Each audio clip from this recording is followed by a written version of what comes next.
हिसाब से आवाम से खिताब करें।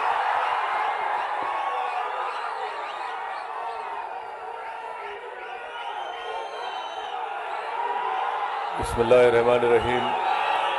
अस्सलाम वालेकुम वरहमतुल्लाहि वबरकातुहू।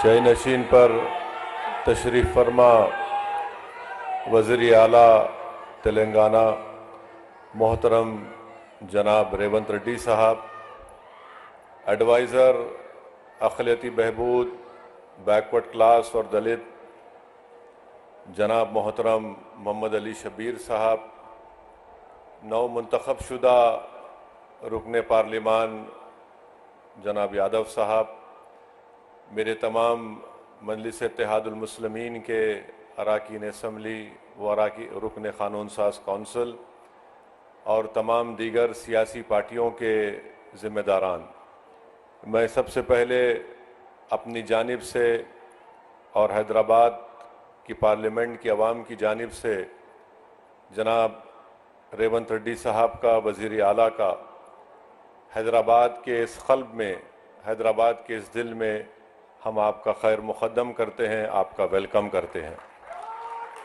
और मैं ये बात, हमारी पार्टी ने ये बात ऐवान असम्बली में कही है, मैं दोबारा इसको दोहराना चाहता हूँ कि तेलंगाना की आवाम ने एक फ़ैसला दिया है और तेलंगाना की आवाम ने जनाब रेवंत रेड्डी साहब और उनकी पार्टी को इख्तियार दिया है।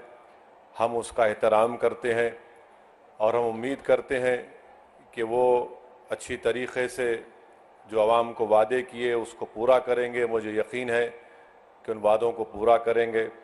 और मैं मोहतरम वज़ीर आला को ये बात बताना चाहता हूँ कि आपके पास 5 साल का मैंडेट है, आप इत्मीनान से, आराम से अपना काम करिए और हम भी अपनी तरफ से आपको पूरा ताउन देंगे ताकि तेलंगाना और मजबूत एक रियासत बन सके।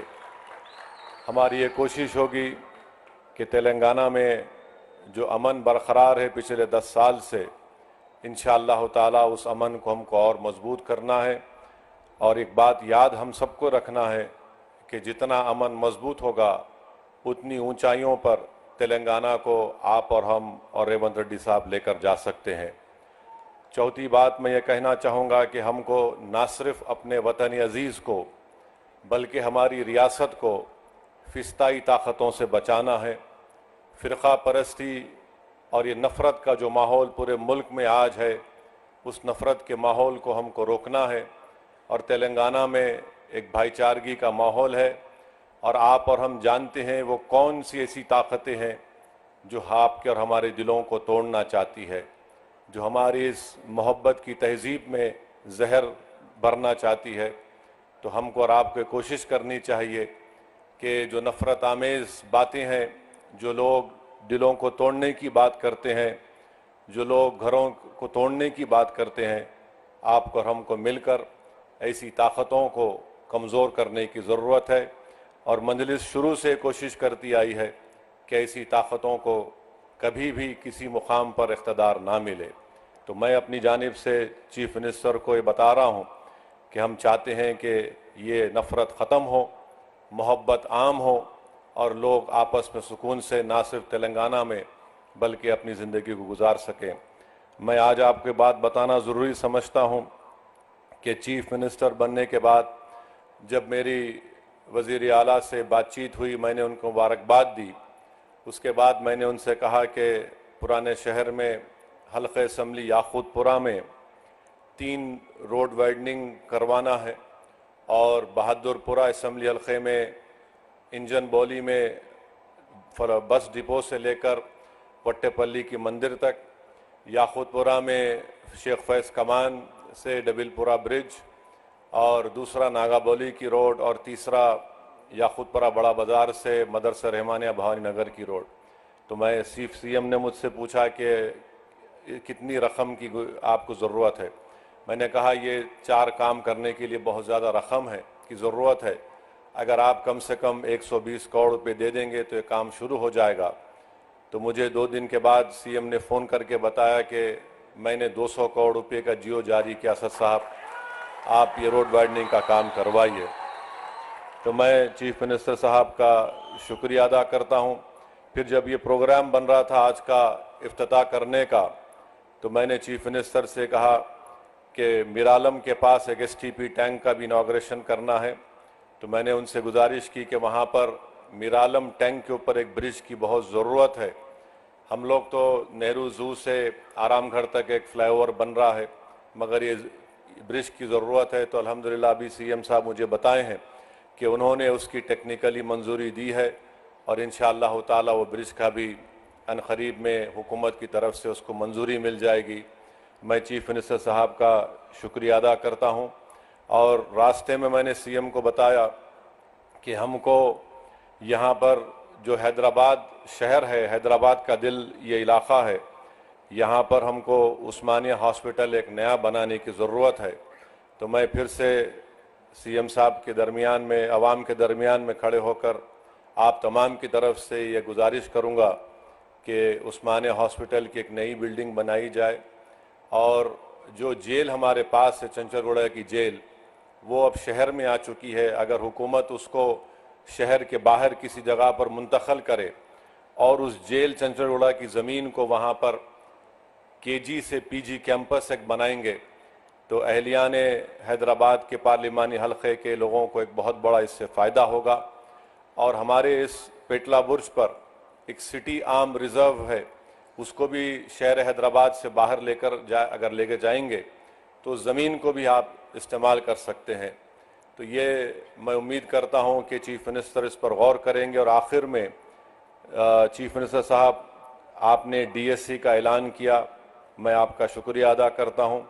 उर्दू मीडियम के पोस्ट को अगर आप डी रिज़र्व करेंगे तो इससे जो बच्चे इस डी रिज़र्व अगर नहीं करेंगे तो कई पोस्ट खाली जाएंगे। जो कॉन्स्टिट्यूशनल प्रोविज़न है उसमें रिजर्वेशन करना पड़ता है।